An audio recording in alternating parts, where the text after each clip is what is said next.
Hello, my darklings. How are you doing? Hello, Jamie. Hello, Overlord. Hello, Traveling. Hello, Omega. Hello, Mythic ALRT. How are all of you today? The plan for today is we're going to do 1 hour of ASMR. I'm going to read only poetry to you to help you sleep on this rainy night. And then we'll play Amnesia later.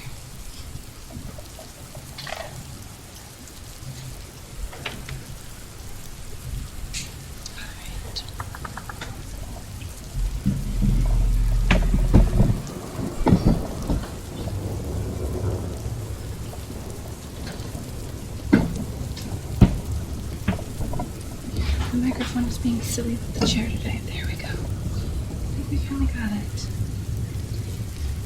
I'm glad that you're doing great. I am doing fantastic. How's the volume of my voice? Is it good? I hope it's good. We have our raffle going on. So, 1 sub, 500 bits, or $5 donation, get your name on a raffle ticket. It goes into the invisible box.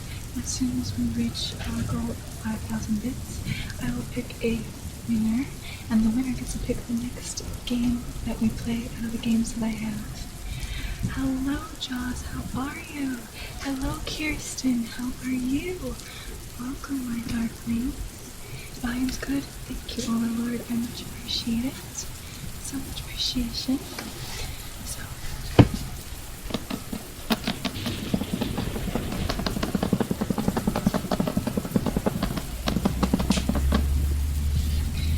I'm going to pick a random poem for us to start with.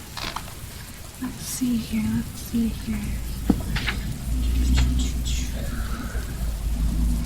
Ooh, this one looks good. Yeah, there's so many. Hopefully this will help you relax. I'm glad you like the rain, Ira. Hello. Welcome, Ira. How are you, my darkling? That's what I forgot to ask. Is the rain volume good with my voice volume or no? Because I can always adjust it. You too? Good. Good.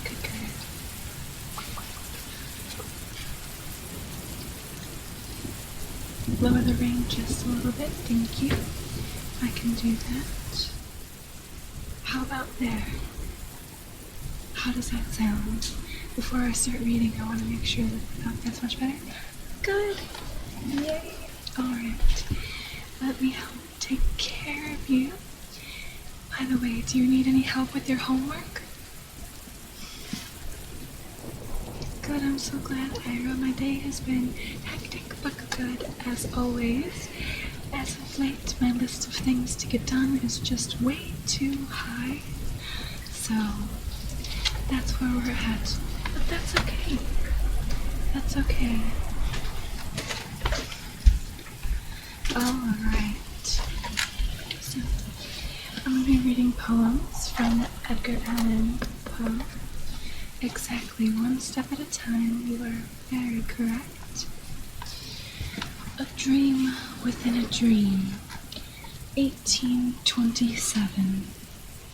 Take this kiss upon thy brow, and in parting from you now, thus much let me avow, you are not wrong who deem that my days have been a dream.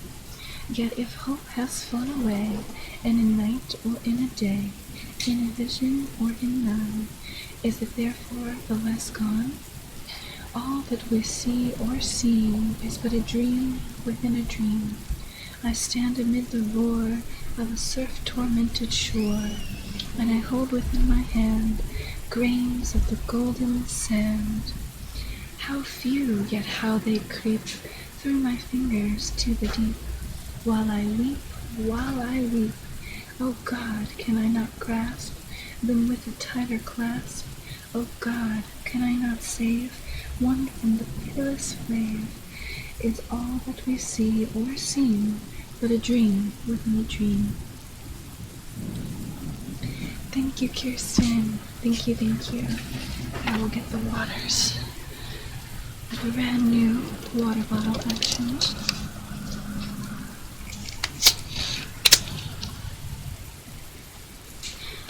Yes, of course, I can help you with your homework after I read you some poems, or if you fall asleep, I can help you with your homework in the morning, my dear.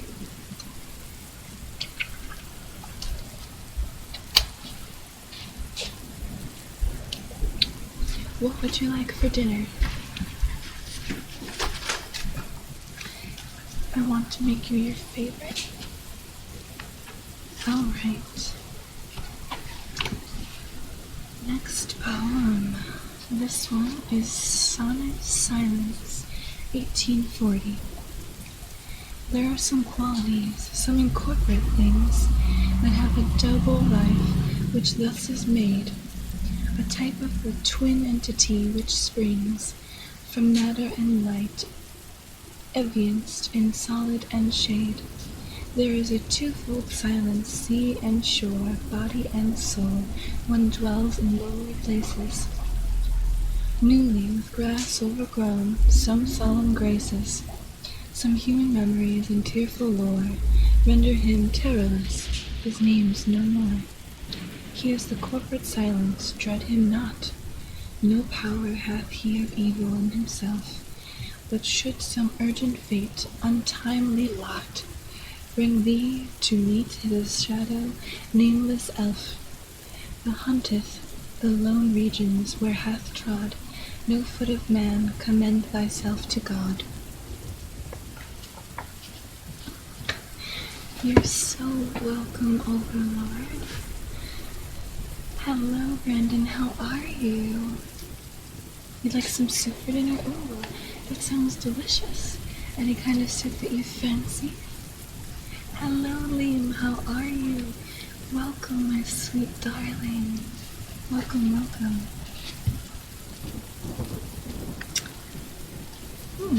Next poem's a little longer. Dreamland, 1844. There we go.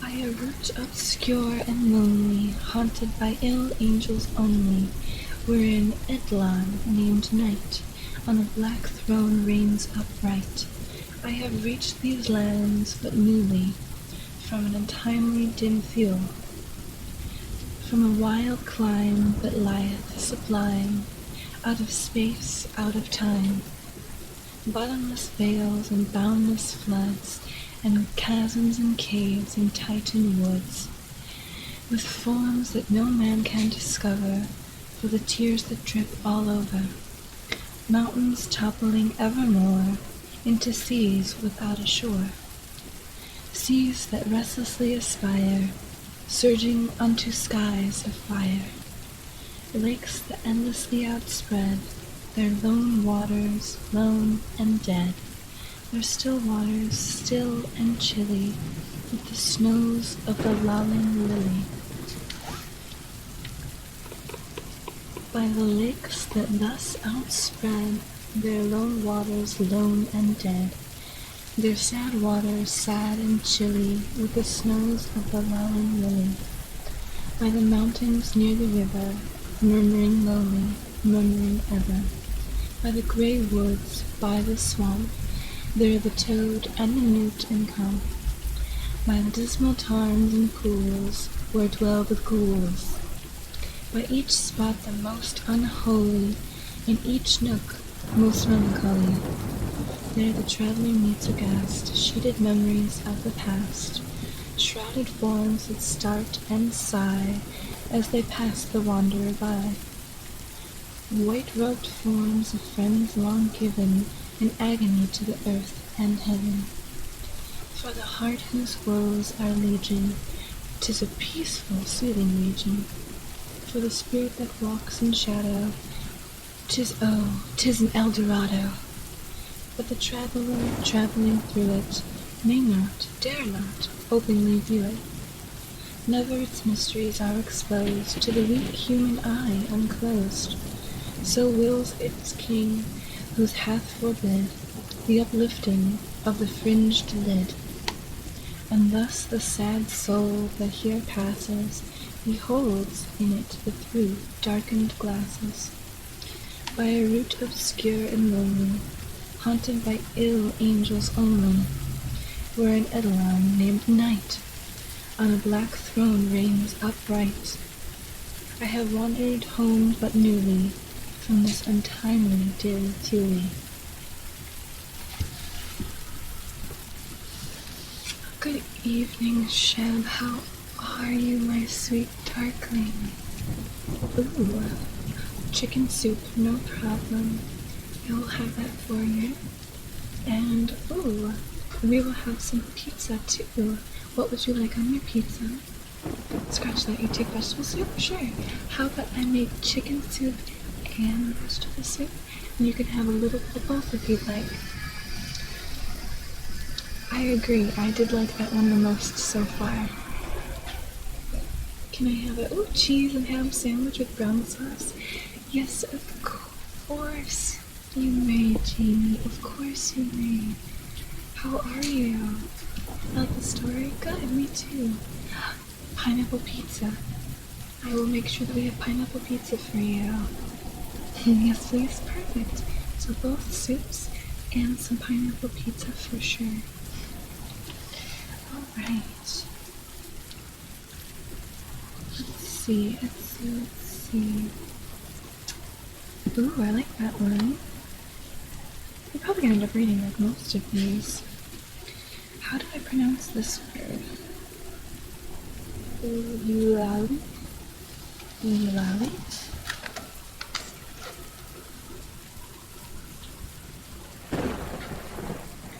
Eulali? I guess that'll be Eulali. Let's hope. Oh, macaroni and pepperoni pizza, that sounds amazing, yes. Of course you can, Kirsten. Yes. Alright. Eulalie, 1845. I dwelt alone in a world of moan, and my soul was a stagnant tide, till the fair and gentle Eulalie became my blushing bride. Till the yellow-haired young Eulalie became my smiling bride.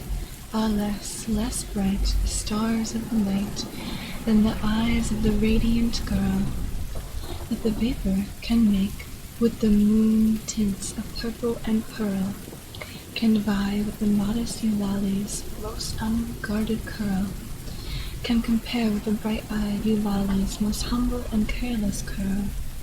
No doubt, now pain, come never again, for her soul gives me sigh for sigh, and all day long shines bright and strong, astart within the sky, while ever to hear dear Eulalie's upturns her matron eye, while ever to hear young Eulalie's upturns her violet eye. That one was a little bit different, for sure.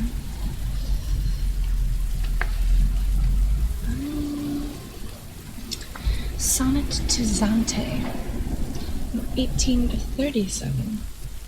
Fair isle that from the fairest of all flowers, thy gentlest of all gentle names, dost take, how many memories of what radiant hours at sight of thee and thine at once awake, how many scenes of what departed bliss, how many thoughts of what entombed hopes, how many visions of a maiden that is. No more upon thy verdant slopes, no more, alas, that magical sad sound, transforming all, thy charms shall please no more, thy memory no more. Accursed ground, henceforth I hold thy flower enamelled shore, a hyacinth isle, a purple Zante, e sola de oro, fiore di levante.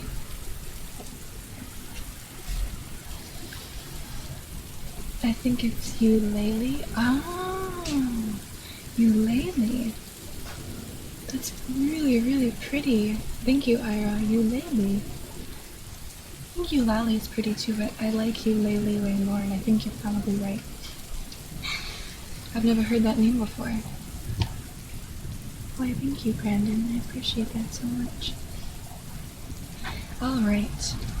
This one sounds like it's going to be good.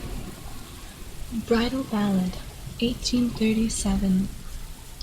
The ring is on my hand, and the wreath is on my brow. Satin and jewels grand are all at my command, and I am happy now. And my lord, he loves me well, but when first he breathed his vow, I felt my bosom swell, for the words rang as a knell. And the voice seemed his who fell in the battle down the dell, and who is happy now. But he spoke to reassure me, and he kissed my pallid brow, while the revere came o'er me, and to the churchyard bore me. And I sighed to him before me, thinking him dead, dear Lord me. Oh, I am happy now. And thus the words were spoken, and this the plighted vow. And though my faith be broken, and though my heart be broken, here is a ring as token that I am happy now. Would God I could awaken, for the dream I know not how, and my soul is sorely shaken, lest an evil step be taken, lest the dead who is forsaken may not be happy now. Hello, Rafa. Welcome, my sweet darkling. How are you? Yes, of course. Of course, you may have some juice from the fridge. Help yourself. I hope there's one in there that you like. Alright. I need some more water here. I'm so glad, Rafa. I'm also doing very good, thank you. Hello, I'm Anya. Oh, he's been Mama's daughter. Nice to meet you. Yes. Anya is very adorable. Hello, Tom. How are you? Welcome, my sweet darkling. Of course, Overlord. Another poem about a dead lover. Yeah. It sure seems like there's quite a few of those. No idea how we ended up dead, though.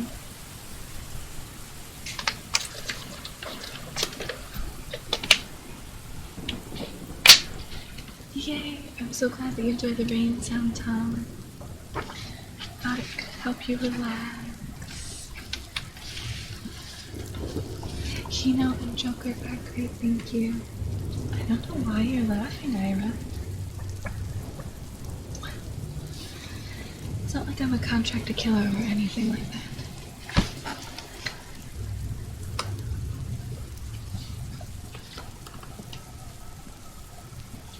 Ooh, apple juice, that sounds delicious. I'm very happy for you. Eldorado, 1849.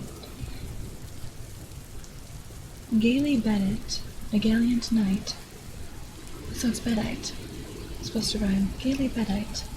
What is a Bedite? Gaily Bedite, a gallant knight, in sunshine and in shadow, had journeyed long, singing a song, in search of Eldorado. But he grew old, this knight so bold, and o'er his heart a shadow fell as he found no spot of ground that looked like Eldorado. And as his strength failed him at length, he met a pilgrim shadow. Shadow, said he, where can it be, this land of Eldorado? Over the mountains of the moon, down the valley of the shadow, ride boldly, ride, the shade replied, if you seek for Eldorado. That one was short and I really like it just because I like Eldorado. You and Anya are such, thank you. Anya is the best daughter ever. She's absolutely adorable. I was teaching her how to fight the other day, actually. Floyd is a great husband and father, of course. They're great, thank you for asking, Brandon. It is raining here. It is raining.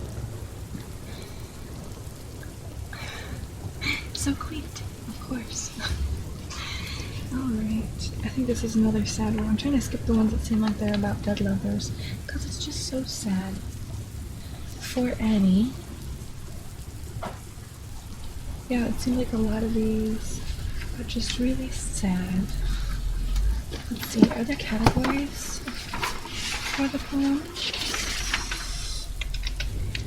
Oh, so we just have miscellaneous poems, which are the ones I was reading.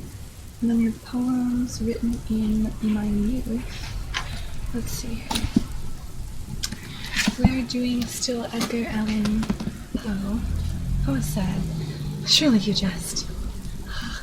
Alas, I can still be hopeful. I don't really have other copyrighted stuff that I can read.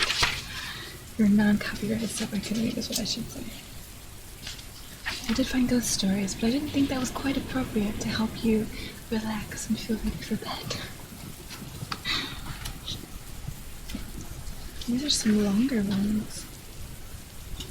Oh, this might be pretty. I like this one. This is really long though.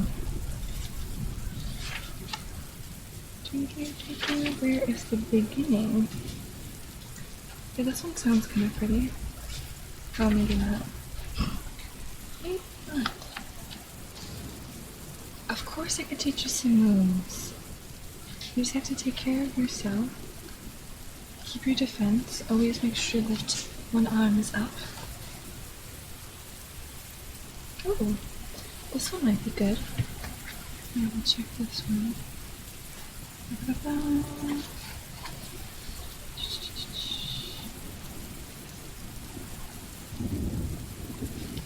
Alright. Lloyd is the best father and husband, of course. To the river, 1829. Fair river, in thy bright, clear flow of crystal pondering water, thou art an emblem of the glow of beauty, the unhidden heart, the playful mazeness of art, in old Alberto's daughter, but when within thy wave she looks, which glistens then and trembles, why then the prettiest of books. Her worshipper resembles, for in her heart, as in thy stream, her image deeply lies, his heart which trembles at the gleam of her soul searching eyes. Of course I can teach you some moves too. And yours too, Kirsten, of course. It's time for rest now, but tomorrow, before dinner, before I make our supper, I will teach you some moves to protect yourself, I promise. Yes, I like this. Everyone wants to train with Yoa. Very good idea. Alright. Tamerlane, 1827. Kind solace in a dying hour, such, Father, is not my theme. I will not madly deem that power of earth may shrive me of the sin what earthly pride hath revelled in. I have no time to dote or dream. You call it hope, but fire, a fire. It is but agony of desire. If I can hope, O God, I can. Its fount is holier, more divine. I would not call thee fool, old man, but such is not a gift of thine. Know thou the secret of a spirit bowed from its wild pride into shame. O yearning heart, I did inherit thy withering portion of the fame, the searing glory which hath shone amid the jewels of my throne. Hallow of hell and with of pain, not hell shall make me fear again. O craving heart for the lost flowers and sunshine of my summer hours, the undying voice of that dead time with its interminable chime rings in the spirit of a spell upon the emptiness a knell. I have not always been as now, the fevered diadem on my brow I claimed in one unsurprisingly, hath not the same fierce heirdom given. Wrong to the Caesar, this to me.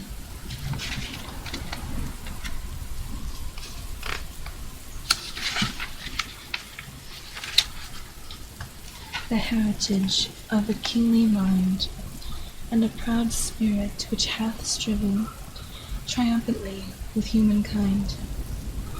On mountain soil I first drew life, the mists of the Taglay have shed nightly their dews upon my head, and I believe the winged strife and tumult of the headlong air had nestled in my very hand.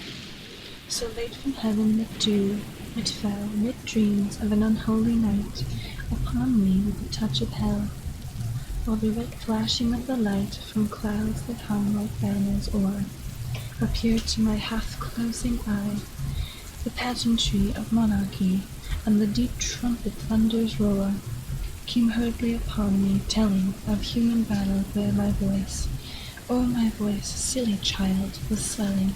Oh, how my spirit would rejoice, and heap within me at the cry, the battle cry of victory. The rain came down upon my head, unsheltered, and the heavy mind rendered me mad and deaf and blind. It was but men, I thought, who shed laurels upon me, and the rush, the torrent of the chilly air, gurgled within my ear the crush of empires and the captive's prayer, the hum of suitors and the tone of flattery round the sovereign's throne. My passions from the hapless hour usurped a tyranny which men have deemed since I have reached to power my innate nature, be it so. But, Father, there lived one who, then in my boyhood, when their fire burned with an inner, intenser glow, for passion must with youth expire, and then who knew this iron heart in women's weakness had a part. I have no words, alas, to tell the loveliness of loving well, nor would I now attempt to trace the more than beauty of a face, whose lineaments upon my mind are shadows on the stipple wind. Thus, I remember having dwelt some page of early lore upon, with loitering eye till I have felt the letters with their meaning melt to fantasies with them. Oh, she was worthy of all love, love as in infancy was mine.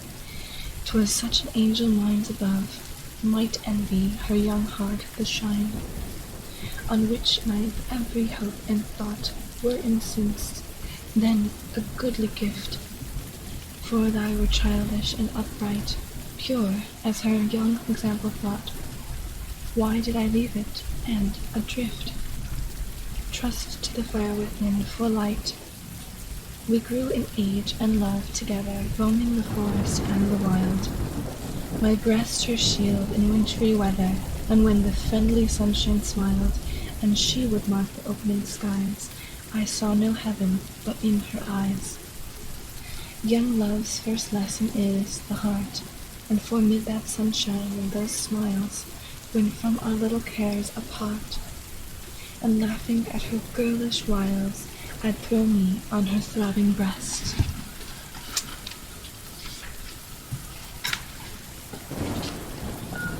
And pour my spirit out in tears. There was no need to speak the rest, no need to quiet any fears of her who asked no reason why, but turned on me her quiet eye. Yet more than worthy of the love my spirit struggled with and strove, when on the mountain peak alone ambition lent in a new tone. I had no being but in thee, the world and all it did contain, in the earth, the air, the sea, its joy, its little lot of pain. That was new pleasure, the ideal, dim vanities of dreams by night, and dimly nothings which were real, shadows in a more shadowy light, parted upon their misty wings, and so confusedly became thine image and a name, two separate yet most intimate things. I was ambitious, have you known? The passion, Father, you have not. A courtier, a marked throne of half the world as all my own, and murmured at such lowly lot, but just like any other dream, upon the vapor of the dew, upon the vapor of the dew. My own had passed, did not the beam of beauty which did while it throw, The minute, the hour, day, oppress my mind with double loveliness. We walked together on the crown of a high mountain which we looked down, afar from its proud natural towers of rock and forest on the hills, the dwindled hills begirt with bowers and shouting with 1,000 rills. I spoke to her of power and pride, but mystically, in such guise, that she might deem, if not beside, the moment's converse in her eyes. I read perhaps too carelessly a mingled feeling with my own. The flush on her bright cheek to me seemed to become a queenly throne. Too well that I should let it be light in the wilderness alone. I wrapped myself in grandeur then, and donned a visionary crown. Yet it was not that fantasy had thrown her mantle over me, but that among the rabble men, lion ambition is chained down, and crouches to a keeper's hand. Not so in deserts where the grand, the wild, the terrible conspire, with their own breath to feign its fire. Look round thee now, Samarcand. Is not she queen of earth, her pride, above all cities, in her hand? Their destinies in all beside of glory which the world hath known. Stands she not nobly and alone? Fallen, her veriest stepping stone shall form the pedestal of a throne. And who her sovereign, Tyrion, he whom the astonished people saw striding o'er the empires haughtily, a diademed outlaw. O human love, thou spirit given, on earth of all we hope in heaven, which fallest into the soul like rain upon the struck withered plain, and falling in thy power to bless, but loveliest the heart a wilderness, idea which bindest life around.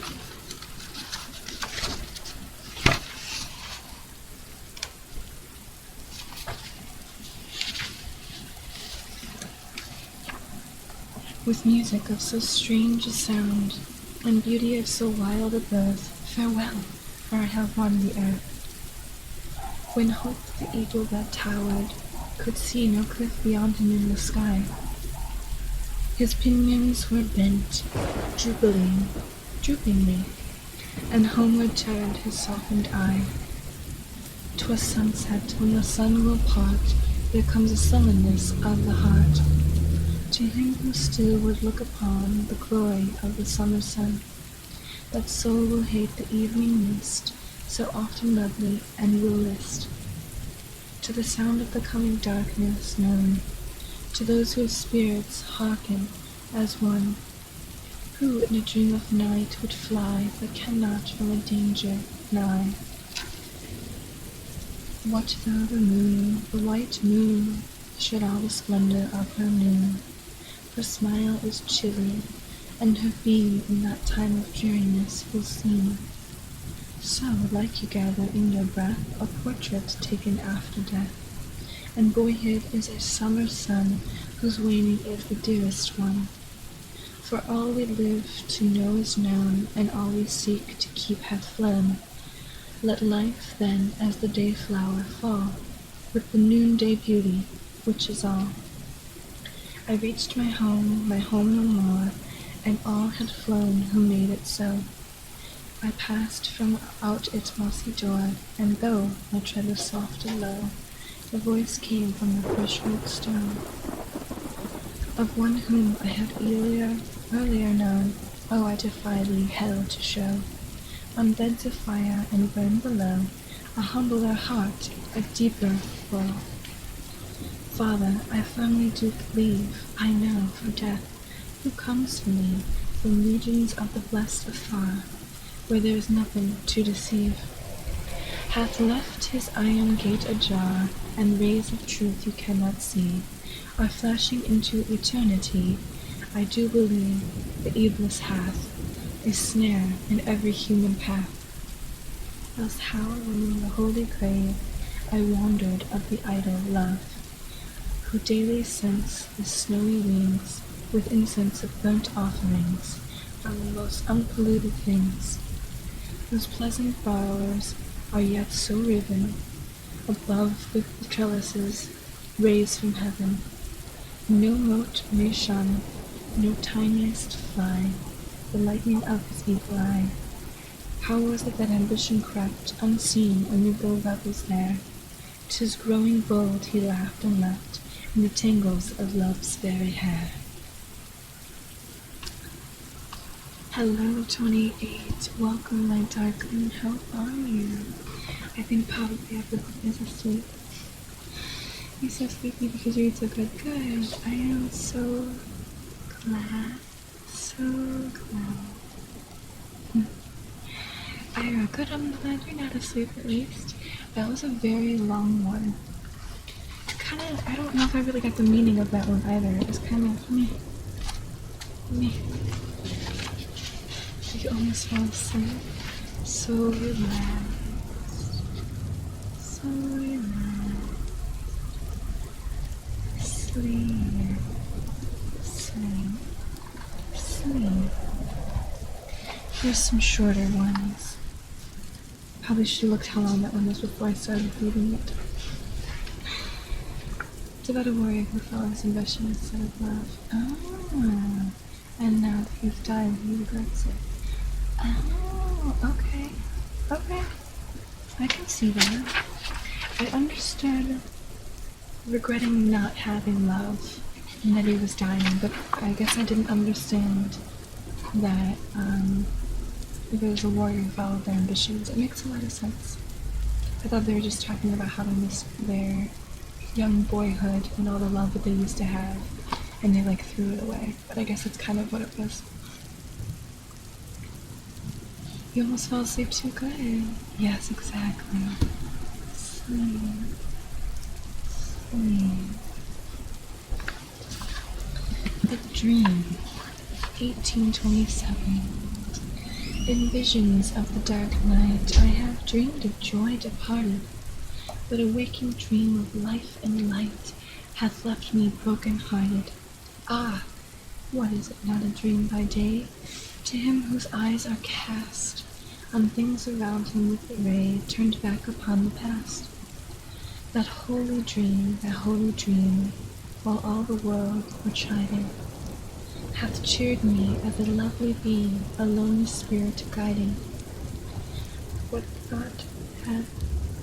though that light, rose storm and night, so trembled from afar?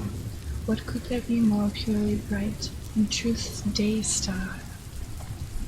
A short one. Oh, I thank you, Brandon. You are so sweet. 6 minutes, please be there.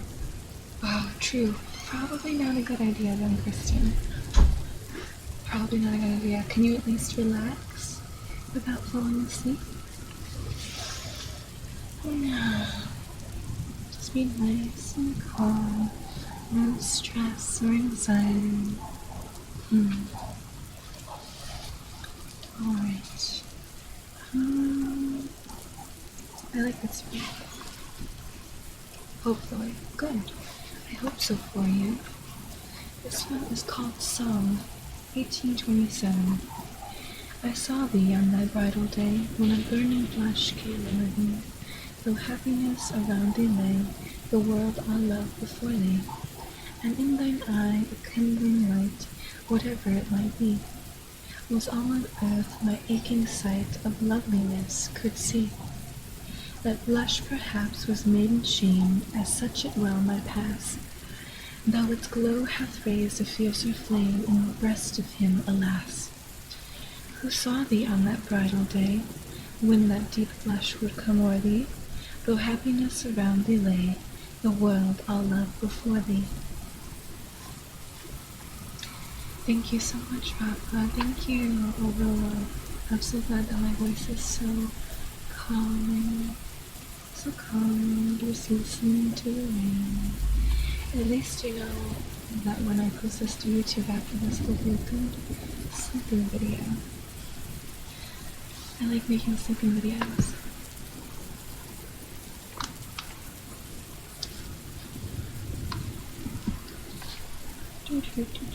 He likes writing about dreams a lot. Dreams and women. I think I found 2 other good ones. Take a drink of water though. That one was called Song, did I not say?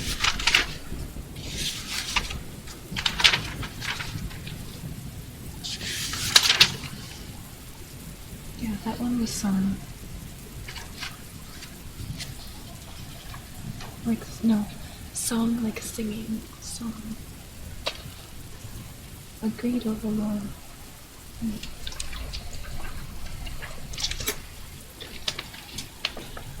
You got it, Overlord. Or Ira, sorry. You got it, Ira. And thank you, Rob. I haven't read that one before. Me either. I haven't read most of these poems, I feel like.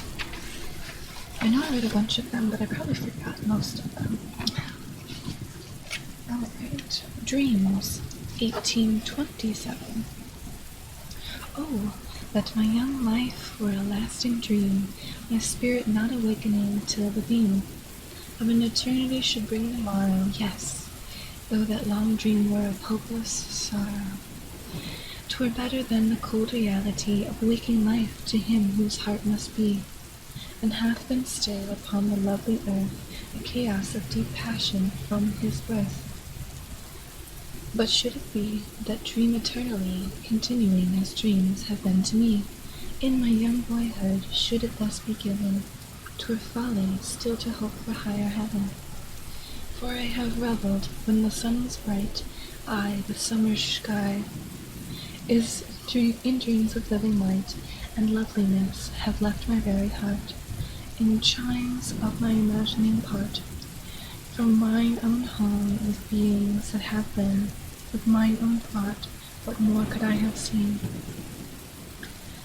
'Twas once, and only once, and the wild hour from my remembrance shall not pass, some power or spell had bound me, 'twas the chilly wind came o'er me in the night and left behind its image on my spirit, or the moon shone on my slumbers in her lofty noon.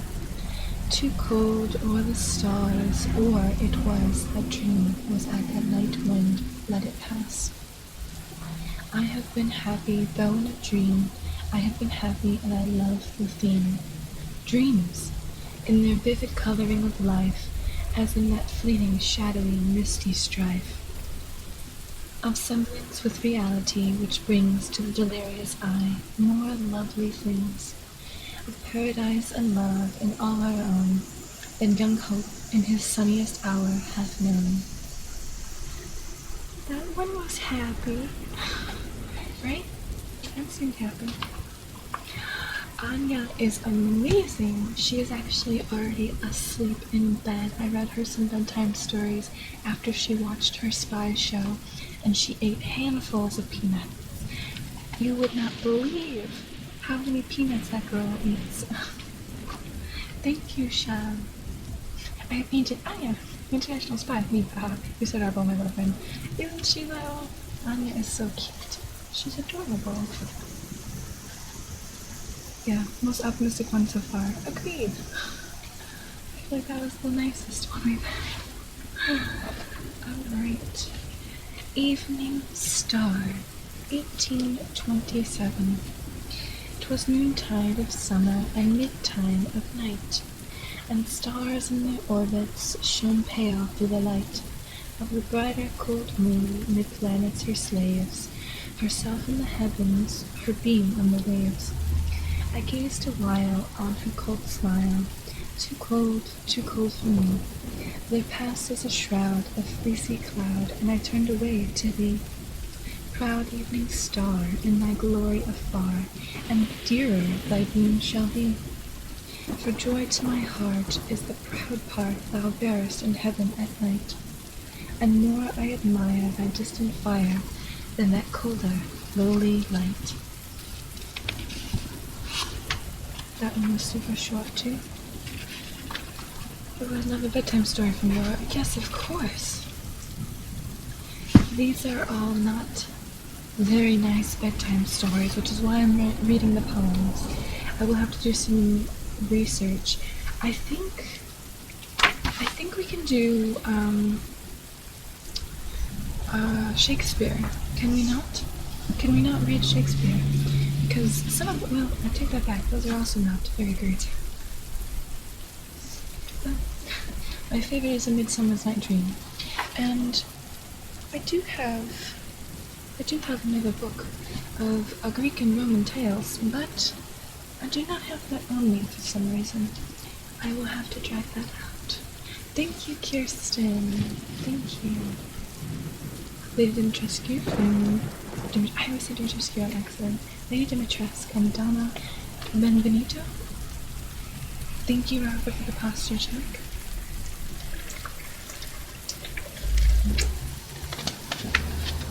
We have roughly 10 minutes until ASMR is over.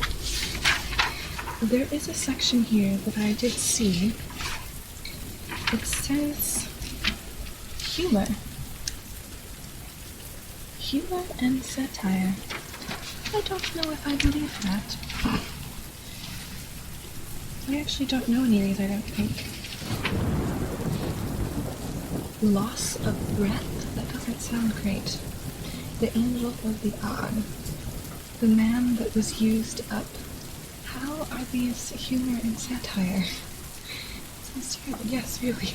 Too bad you don't have the Scottish play. If there is some things that I haven't read any humor stuff, but that me either. What is the Scottish play? There's also Flights and Fantasies. What is that? The Island of the Fae? I wonder if that's about fairies. That could be good. 545. As you guys can tell, this is a large book, and reading one after the other sequentially doesn't really work as it does reading books. I have not read all of these. 545. 545. 545. Alright, I guess we're about to find out, but I'm guessing not.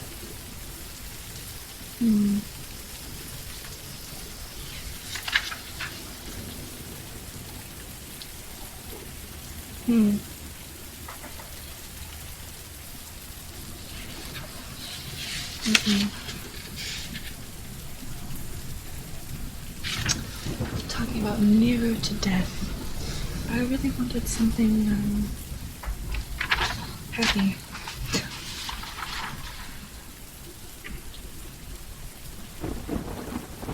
What? Okay, I've got to look at what this is. 433. 433, 433, 433.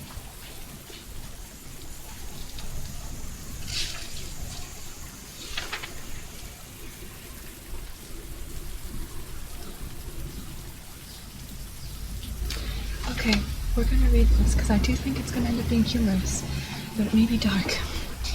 Some words with a mummy.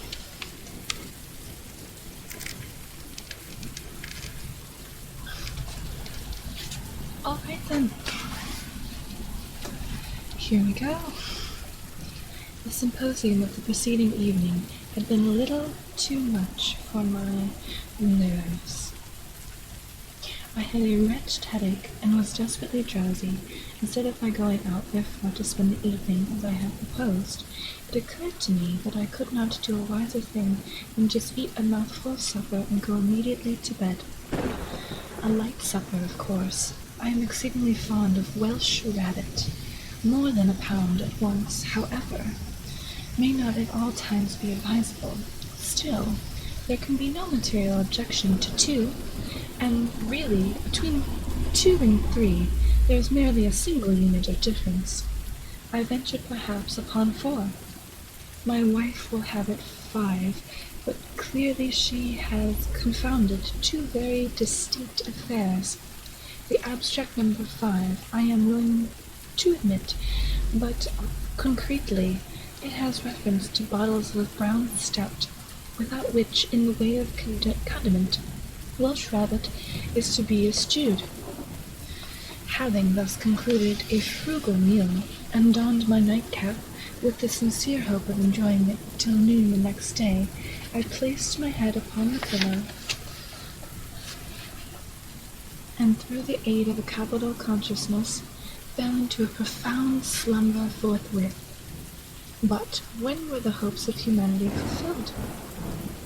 I could not have completed my third snore when there came a furious ringing at the street door bell, and then an impatient thumping at the knocker, which awakened me at once. In a minute afterward, and while I was still rubbing my eyes, my wife thrust in my face a note from an old friend, Dr. Cornelia. It ran thus: "Come to me, by all means, my dear good friend. As soon as you receive this, come and help us to rejoice. At last, by long persevering diplomacy, I have gained the assent of directors of the City Museum to my examination of the mummy. You know what I mean. I have permission to unswathe it and open it if desired. A few friends only will be present, you of course. The mummy is now at my house, and we shall begin to unroll it at 11 tonight. Yours ever, Hononair." By the time I had reached the Hononair, it struck me that I was as wide awake as a man can be. I leapt out of bed in an ecstasy, overthrowing all in my way, dressed myself with a rapidity truly marvelous, and set off at the top of my speed for the doctor's. There I found a very eager company assembled.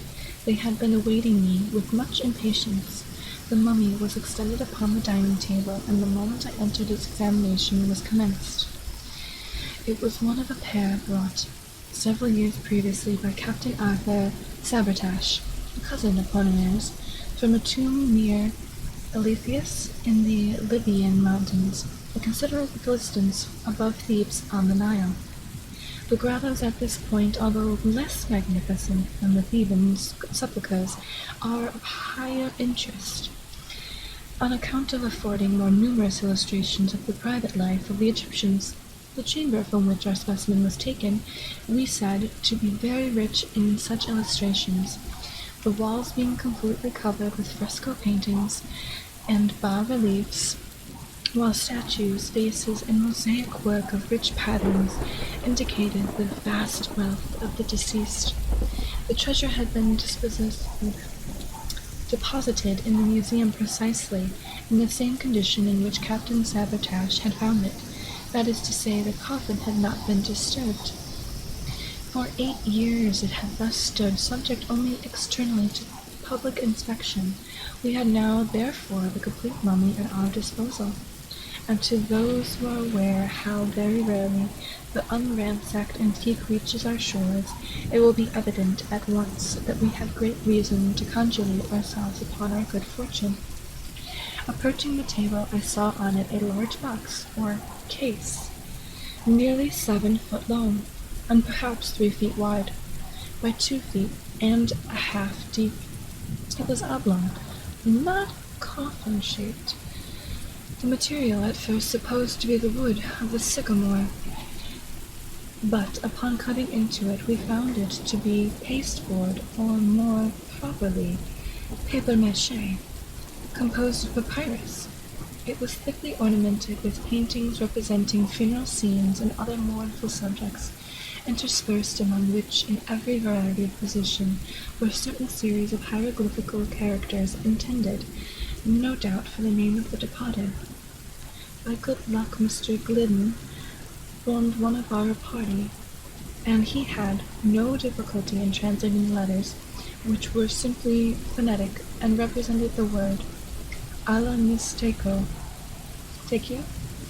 We had some difficulty in getting this case open without injury, but having at length accomplished the task, we came to a second coffin-shaped, and very considerably less in size than the exterior one, but resembling it precisely in every other respect. The interval between the two was filled with resin, which had, in some degree, defaced the colors of the interior box. Upon opening this latter, which we did quite easily, we arrived at a third case, also coffin-shaped, and varying from the second one in no particular except in that of its material, which was cedar, and still emitted the peculiar and highly aromatic odor of the wood. Between the second and the third case there was no interval. the one fitting accurately within the other.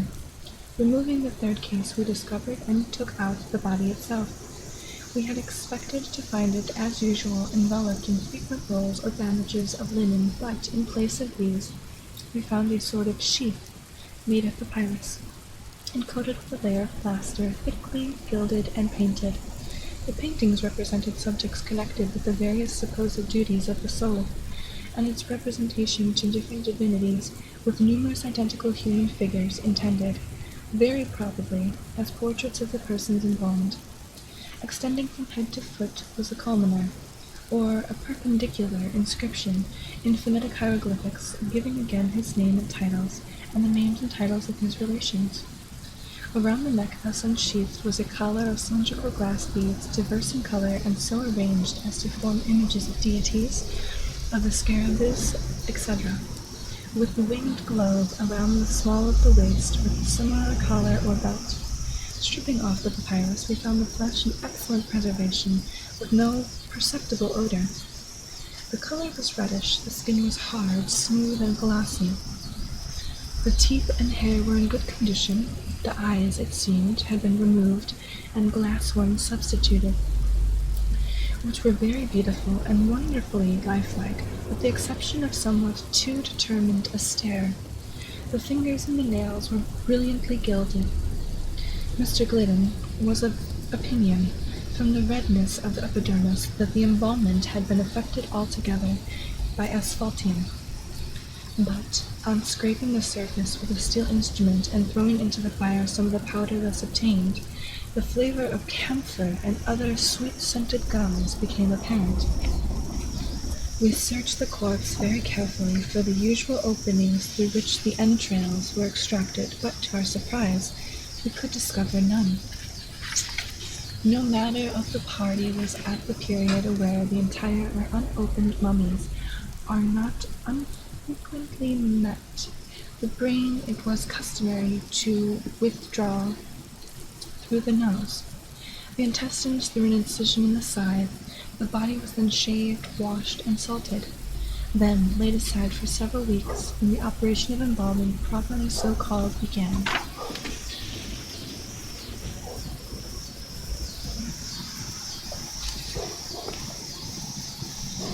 As no trace of an opening could be found, Dr. Ponener was preparing his instruments for dissection when I observed that it was then past 2 o'clock.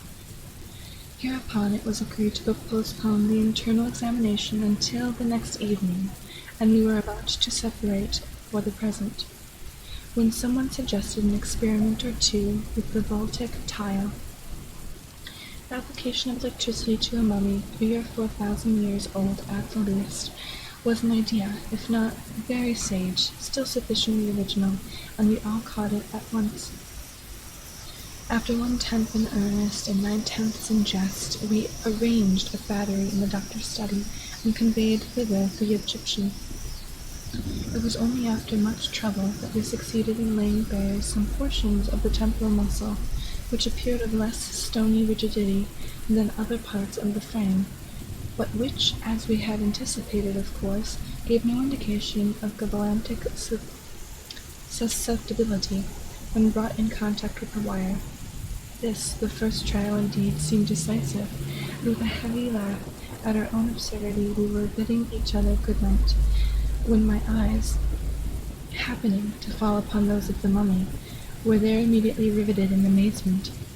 My brief glance, in fact, had sufficed to assure me that the orbs, which we had all supposed to be glass, and which were originally noticeable for a certain wild stare, were now so far covered by the lids that only a small portion of the tunica albanganea remained visible. With a shout, I called attention to the fact, and it became immediately obvious to all. I cannot say that I was alarmed at the phenomenon, because alarmed is in my case not exactly the word. It is possible, however, that but for the brown stout I might have been a little nervous. As for the rest of the company, they really made no attempt to conceal the downright fright which possessed them. Dr. Ponener was a man to be pitied. Mr. Glidden had some peculiar process rendering himself invisible. Mr. Silk Buckingham, I fancy, will scarcely be so bold as to deny that he made his way upon all fours under the table. After the first shock of astonishment, however, we resolved, as a matter of course, upon further experiment forthwith. Our operations were now directed against the great toe of the big foot. We made an incision over the outside of the exterior, os sesamodium pollicis pedis, and thus got on the foot of the abductor muscle. Readjusting the battery, we now applied the fluid to the bisected nerves, when, with a movement of exceeding lifelikeness, the mummy first drew its upright knee so as to bring it nearly in contact with the abdomen, and then, straightening the limb with inconceivable force, bestowed a kick upon Dr. Ponenair, which had the effect of discharging that gentleman like an arrow from a catapult, through a window into the secret below. We rushed out in a mass to bring in the mangled remains of the victim, but had the happiness to meet him upon the staircase, coming up in an unaccountable hurry, brimful of the most ardent philosophy, and more than ever impressed with the necessity of prosecuting our experiment with vigor and with zeal. It was by my advice, accordingly, that we made upon the spot a profound incision within the tip of the subject's nose, while the doctor himself, laying violently hands upon it, pulled it into vehement contact with the wire. Morally and physically, figuratively and literally, was the effect electric.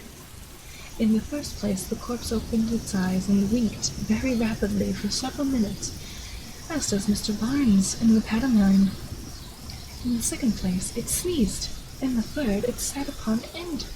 In the fourth, it shook its fist in Dr. Ponenair's face. In the fifth, turning to Messieurs Gladian and Buckingham, it addressed them in very capital Egyptian thus: "I must say, gentlemen, that I am as much surprised as I am mortified at your behaviour. Of Dr. Ponenair nothing better was to be expected. He is a poor little fat fool who knows no better. I pity and forgive him, but you, Mr. Glidden, and you, Silk, who have travelled and resided in Egypt until one might imagine you to the manner born, you, I say, have been so much among us that you speak Egyptian fully as well. I think, as you write your mother tongue, you, whom I have always been led to regard as the firm friend of the mummies, I really did anticipate more gentlemanly conduct from you. What am I to think of your standing quietly by and seeing me thus unhandsomely used? What am I to suppose by your permitting Tom, Dick, and Harry to strip me off my coffins and my clothes, and in this wretchedly cold climate? In what light, to come to the point, am I to regard your aiding and abetting that miserable little villain, Dr. Ponenair, in pulling me by my nose? It will be taken for granted, no doubt, that upon hearing this speech under the circumstances, we all either made for the door, or fell into violent hysterics, or went off in a general swoon. One of these three things was, I say, to be expected. Indeed, each of all of these lines of conduct might have been very plausibly pursued, and upon my word, I am at loss to know how or why it was we pursued neither the one nor the other. But perhaps the true reason is to be sought in the spirit of the age, which proceeds by the rule of contraries together, and is now usually admitted as the solution of everything in the way of a paradox and improbability. Or perhaps, after all, it was only the mummy's exceedingly natural and matter-of-course air that divested his words of the terrible. However this may be, the facts are clear, and no matter of our party betrayed any their particular trepidation, or seemed to consider that anything that had gone very especially wrong. For my part, I was convinced it was all right, and merely stepped aside out of the range of the Egyptian's fist. Dr. Ponenair thrust his hands into his breeches pockets, looked hard at the mummy, and grew excessively red in the face. Mr. Glidden stroked his whiskers and drew up the collar of his shirt. Mr. Buckingham hung down his head and put his right thumb into the left corner of his mouth. The Egyptian regarded him with a severe countenance for some minutes, and at length, with a sneer, said, Why don't you speak, Mr. Buckingham? Did you hear that I asked you or not? Do take your thumb out of your mouth." Mr. Buckingham hereupon gave a slight start, took his right thumb out of the left corner of his mouth, and by way of indemnification inserted his left thumb in the right corner of the aperture above mentioning. Not being able to get an answer from Mr. B, the figure turned peevishly to Mr. Glidden, and in a premonitory tone demanded in general terms that we all meet. Mr. Glidden replied at length, great length, in phonetics, and, but for the deficiency of American, printing offices in hieroglyphical type.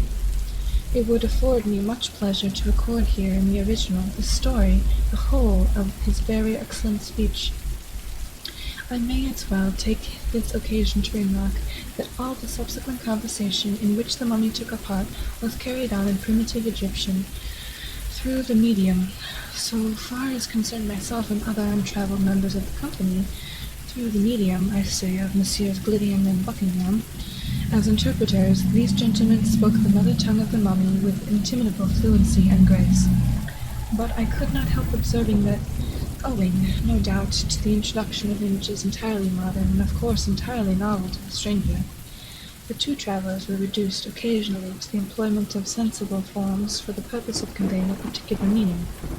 Mr. Glidden, at one period, for example, could not make the Egyptian comprehend the term politics, until he sketched upon the wall with a bit of charcoal a little carbuncle-nosed gentleman, out of elbows, standing upon a stump, with his left leg drawn back, his right arm thrown forward, with his fist shut, the eyes rolled up toward heaven, and the mouth open at an angle of 90 degrees.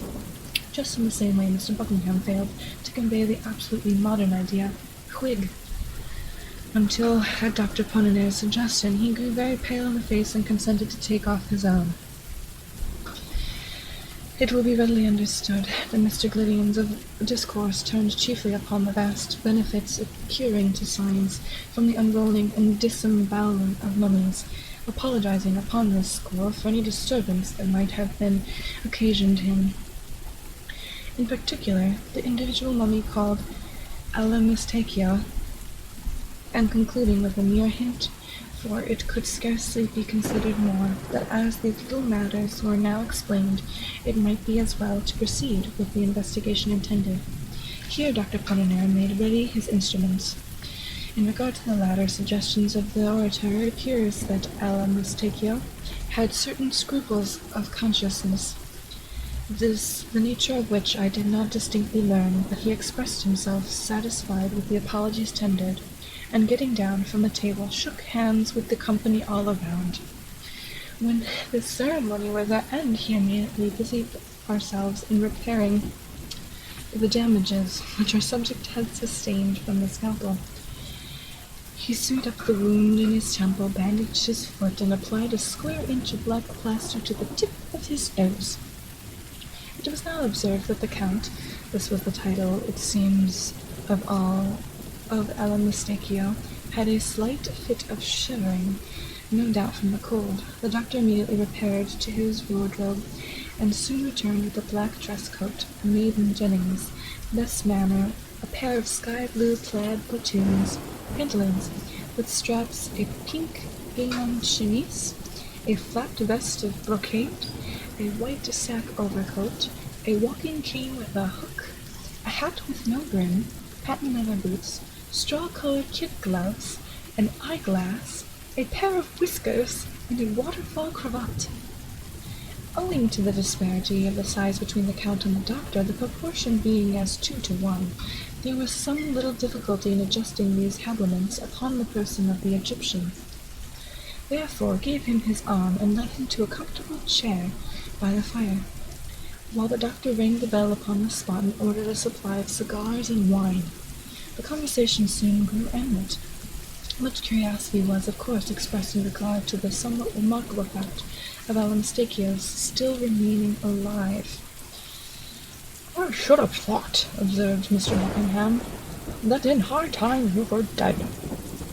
"Why," replied the Count, very much astonished, "I am little more than 700 years old. My father lived 1,000.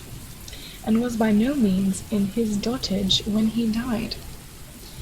Here ensued a brisk series of questions and computations, by means of which it became evident that the antiquity of the mummy had been grossly misjudged. It had been 5,050 years and some months since he had been consigned to the catacombs of Lithius. "But my remark," resumed Mr. Buckingham, "had no reference to your age at the period of internment.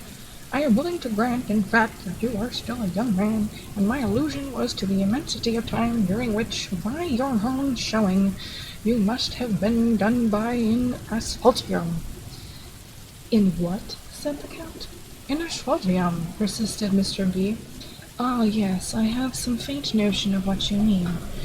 It might be made to answer, no doubt, but in my time we employed scarcely anything else than the bichloride of mercury. But what we are especially at loss to understand," said Dr. Apollinaire, "is how it happens that, having been dead and buried in Egypt 5,000 years ago, you are here today all alive and looking so delightfully well." "Had I been, as you say, dead?" replied the Count. "It is more than probable that dead I should still be, for I perceived you are yet in the infancy of galvanism, and cannot accomplish with it what was a common thing among us in the old days. But the fact is, I fell into cataplexy, and it was considered by my best friends that I was either dead or should be. They accordingly embalmed me at once. I presume you are aware of the chief principle of the embalming process?" "Why, not altogether." "I perceive a deplorable condition of your ignorance. Well, I cannot enter into the details just now, but it is necessary to explain that to embalm, properly speaking, in Egypt, was to arrest indefinitely all the animal functions subjected to the process. I use the word animal in its widest sense, as including the physical not more than the moral and vital being. I repeat that the leading principle of embalmment consisted with us in immediately resting and beholding in perpetual ambiance all the animal functions subjected to the process. To be brief, in whatever condition the individual was at the period of embalmment, in that condition he remained. Now, as it is my good fortune to be of the blood of Sacarabeus, I was embalmed alive, as you see me at present." "The blood of the Sacarabeus!" exclaimed Dr. Apollinaire. "Yes, the Sacarabeus was the insignium or the arms of a very distinguished and very rare patrician family. To be of the blood of Sacarabeus is merely to be one of the family of which the Sacarabeus is the insignium. I speak figuratively." "But what has this to do with your being alive?" "Why, it is the general custom in Egypt to deprive a corpse, before involvement, of its bowels and brains. The race of the Sacarabi alone did not coincide with that custom. Had I not been a Sacarabeus before, I should have been without bowels and brains, and without either in its inconvenient to live."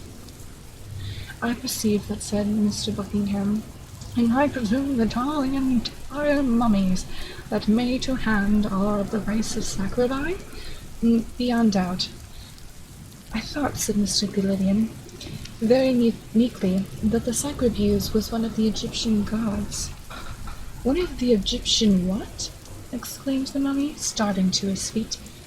"Gods," repeated the traveller. "Mr. Glidden, I really am astonished to hear you talk in this style," said the Count, resuming his chair. "No nation upon the face of the earth has ever acknowledged more than one God. The Sacarabeus and Ibis, etc., were with us as similar creatures have been with others, or symbols or media, through which we offered worship to the Creator, to August to be more directly approached." There was here a pause. At length the colloquy was renewed by Dr. Apollinaire. "It is not improbable, then, from what you have explained," said he, "that among the catacombs near the Nile Then there exist other mummies of the Sacravuse tribe in a condition of vitality? There can be no question of it, replied the Count. All the Sacrabii embalmed accidentally while alive are alive. Even some of those purposely so embalmed may have been overlooked by their executors and still remain in the tomb.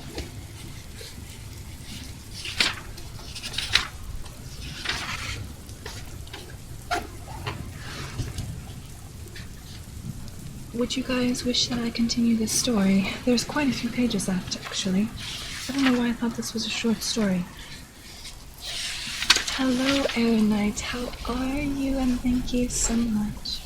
Welcome, my sweet darkling. There is 1, 2, 3, 4, 4.5 pages still. That might take me like a half hour. Change. Thank you so much for the biddies. I appreciate it. Amazing reading. It's up to you. Yeah. I was supposed to stop doing ASMR after an hour. It's been an hour 20, so maybe I should stop?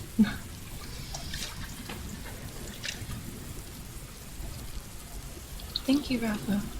This story was quite silly. I feel like I could have ended here. It doesn't need to keep going.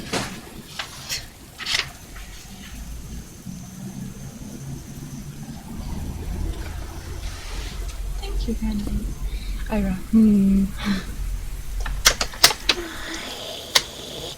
Thank you so much, Tom, for the 100 bits. Thank you. You're so Thank you, sweet. Pino. I know you wonder what's going to happen.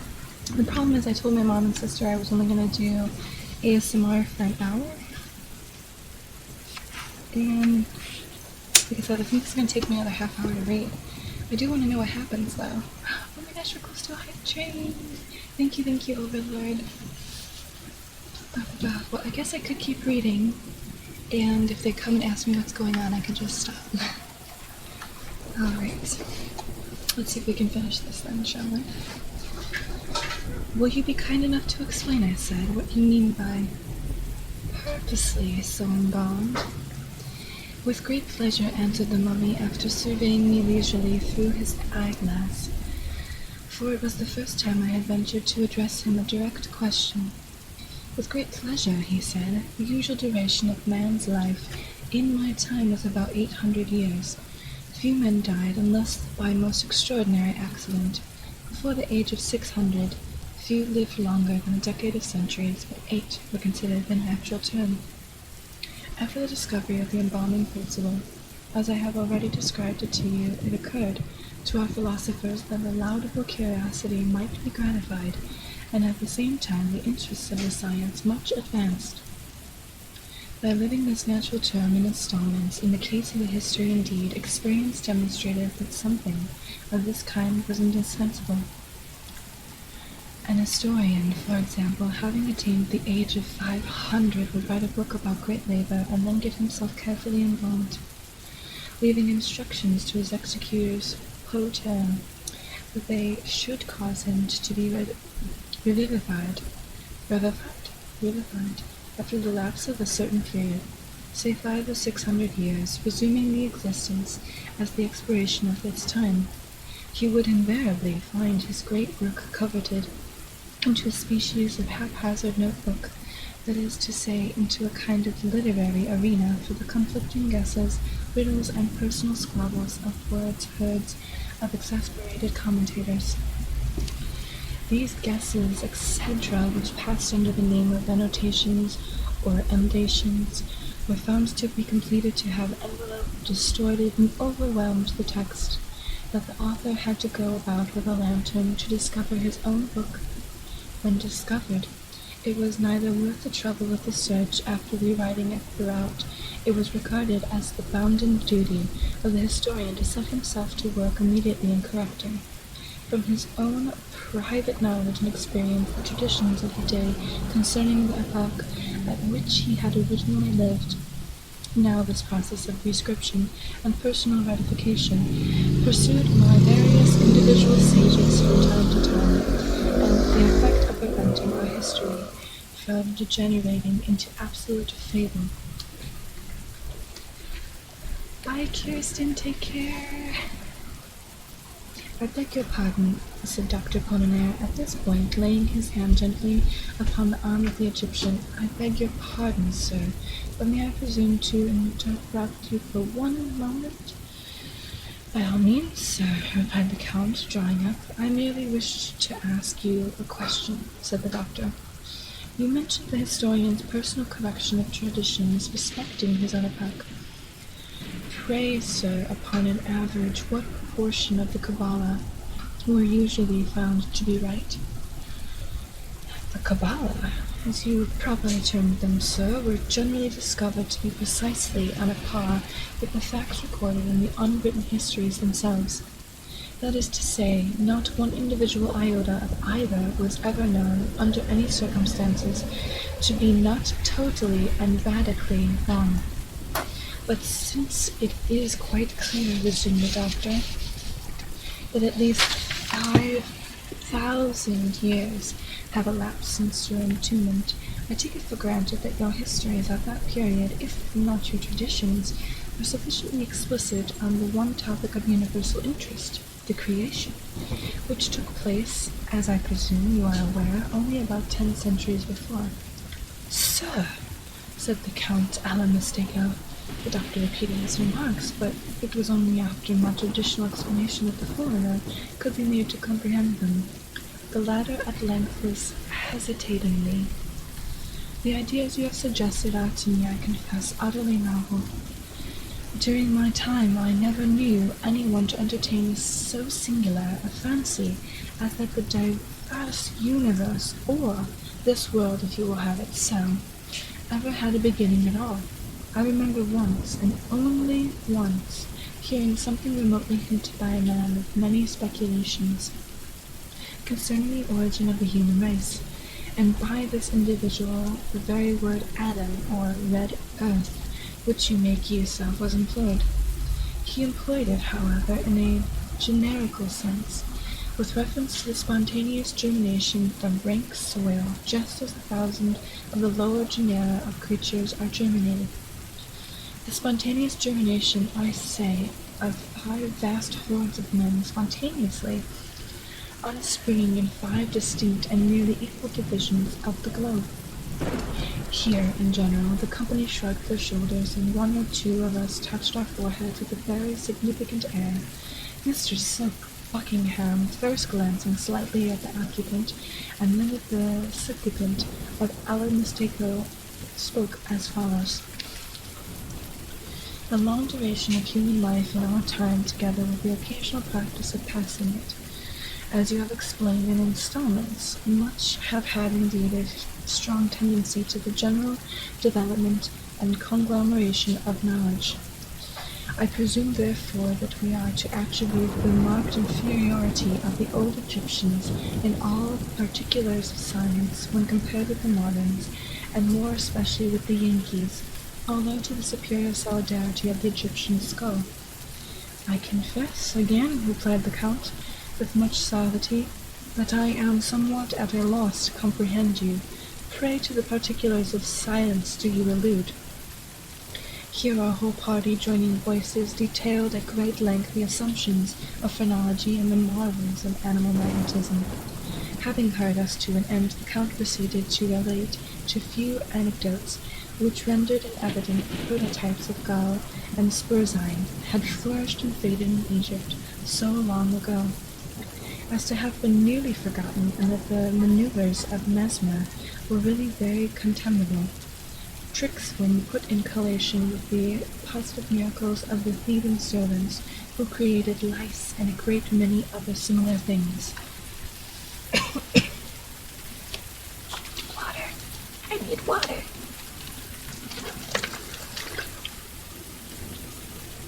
Our Pikachu is so cute.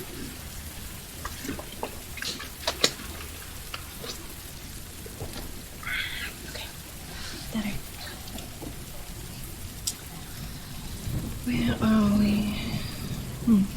I here asked the Count if his people were able to calculate eclipses. He smiled rather contemptuously and said they were. Thank you, guys. All the hydrate. All the hydrate. Okay, I will hydrate more.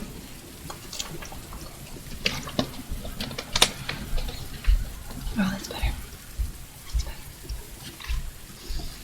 This put me a little out, but I began to make other inquiries in regard to his astronomical knowledge when a member of the company, who had never as yet opened his mouth, whispered in my ear that for information on this head I had better consult Ptolemy, whoever Ptolemy is, as well as Plutarch, de Face Lunae. I then questioned the mummy about burning glasses and lenses, and in general about the manufacture of glass, but I had not made an end of my queries before the silent member again touched me quietly on the elbow and begged me, for God's sake, to take a peep at Diderot's Succulus. As for the Count, he merely asked me in the way of reply if we moderns possessed any such microscopes as would enable us to cut cameos in the style of the Egyptians. While I was thinking how I should answer this question, little Dr. Ponenaire committed himself in a very extraordinary way. "Look at our architecture!" he exclaimed, greatly to the indignation of both the travellers, who pinched him black and blue to no purpose. "Look," he cried with enthusiasm, "at the Bowling Green Fountain in New York. Or, if this be too vast a contemplation, regard for a moment the capital of Washington, D.C." And the good little medical man went on in detail, very minutely, the proportions of the fabric to which he referred. He explained that the portico alone was adorned with no less than 24 columns, 5 feet in diameter and 10 feet apart. The Count said that he regretted not being able to remember, just at that moment, the precise dimensions of any one of the principal buildings of the city of Aznak, whose foundations were laid in the night of time, but the ruins of which were still standing at the epoch of his entombment, in a vast plain of sand to the westward of Thebes. He recollected, however, talking of the porticos, that one affixed to an inferior palace in a kind of suburb called Karnak consisted of 144 columns, 37 feet in circumference and 25 feet apart. The approach to this portico from the Nile was through the avenue 2 miles long, composed of sphinxes, statues, and obelisks, 20, 60, and 100 feet in height. The palace itself, as well as he could remember, was in one direction 2 miles long, and might have been altogether about 7 in circuit. Its walls were richly painted all over within and without with hieroglyphics. He would not pretend to assert that even 50 or 60 of the doctor's capitals might have been built within these walls, but he was by no means sure that 200 or 300 of them might not have been squeezed in with some trouble. That palace of Karnak was an insignificant little building after all. He, the Count, however, could not consciously refuse to admit the ingenuity, magnificence, and superiority of the fountain at the Bowling Green.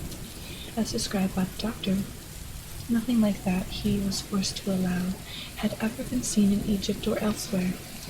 I here asking the Count what he had to say to our railroads. "Nothing," he replied, "in particular. They were rather slight, rather ill-conceived, and clumsily put together. They could not be compared, of course, with the vast level, direct, iron-grooved causeways upon which the Egyptians conveyed entire temples and solid obelisks of 150 feet in altitude. I spoke of our gigantic mechanical forces. He agreed that we knew something in that way, but inquired how I should have gone to work in getting up the imposts on the lintels of even the littlest palace of Karnak. This question I concluded not to hear, and demanded if we had any idea of artisan wells, but he simply raised his eyebrows, while Mr. Gideon winked at me very hard and said in a low tone that one had been recently discovered by the engineers employed to bore for water in the great oasis. I then mentioned our steel, but the foreigner elevated his nose and asked me if our steel could have executed the sharp carved work seen on the obelisks, and which was wrought altogether by edged tools of copper. This disconcerted disconcerted us so greatly that we thought it inadvisable to bear the attack to the metaphysics. We sent for a copy of a book called The Dial, and read out of it a chapter or two about something which is not very clear, but with the Bostonians call the Great Movement of Progress. The Count merely said that the great movements were awfully common things in his day, and as for progress, it was at one time quite a nuisance, but it never progressed.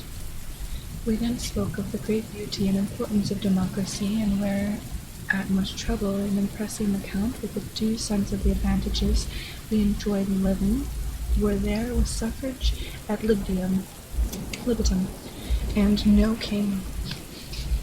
He listened with marked interest, and in fact seemed not a little amused. When we had done, he said that a great while ago there had occurred something of a very similar sort. 13 Egyptian provinces determined all at once to be free, and to set a magnificent example to the rest of mankind. They assembled their wise men and concocted the most ingenious constitution it is possible to conceive. For a while they managed remarkably well. Only their habit of bragging was prodigious. The thing ended, however, in the consolidation of the 13 states, with some 15 or 20 others, in the most odious and insupportable disposition that was ever heard of upon the face of the earth. I asked what was the name of the usurping tyrant. As well as the Count could recollect, it was Mob. Not knowing what to say to this, I raised my voice and deplored the Egyptian ignorance of steam. The Count looked at me with much astonishment, but made no answer. The silent gentleman, however, gave me a violent nudge in the ribs with his elbows, told me I had sufficiently exposed myself for once, and demanded if I was really such a fool as not to know that the modern steam engine is derived from the invention of Hero through Solomon de Cass. We were now in imminent danger of being discomfited. But, as good luck would have it, Dr. Pontonier, having rallied, returned to our rescue and inquired if the people of Egypt would seriously pretend to rival the moderns in the all-important particular of dress. The Count, as this, glanced downward at the straps of his pantaloons, and then taking hold of the end of one of his coat-tails, held it up close to his eyes for some minutes, letting it fall. At last his mouth extended itself very gradually from ear to ear, but I do not remember that he said anything in the way of reply. Hereupon we discovered our spirit, and the doctor, approaching the mummy with great dignity, desired it to say candidly, upon its honor as a gentleman, if the Egyptians had comprehended at any period the manufacture of either Pononier's lozenges or Brandreth's pills. We looked with profound anxiety for an answer, but in vain. It was not forthcoming. The Egyptian blushed and hung down his head. Never was triumph more consummate. Never was defeat borne with so ill a grace. Indeed, I could not endure the spectacle of the poor mummy's mortification. I reached my hat, bowed to him stiffly, and took leave. Upon getting home, I found it past 4 o'clock and went immediately to bed. It is now 10 a.m. I have been up since 7, penning these memoranda for the benefit of my family and of mankind. The former I shall behold no more. My wife is a shrew. The truth is, I am heartily sick of this life in the 19th century in general. I am convinced that everything is going wrong. Besides, I am anxious to know who will be president in 2045. As soon, therefore, as I shave and swallow a cup of coffee, I shall just step over to Poinaire's and get embalmed for a couple of 100 years.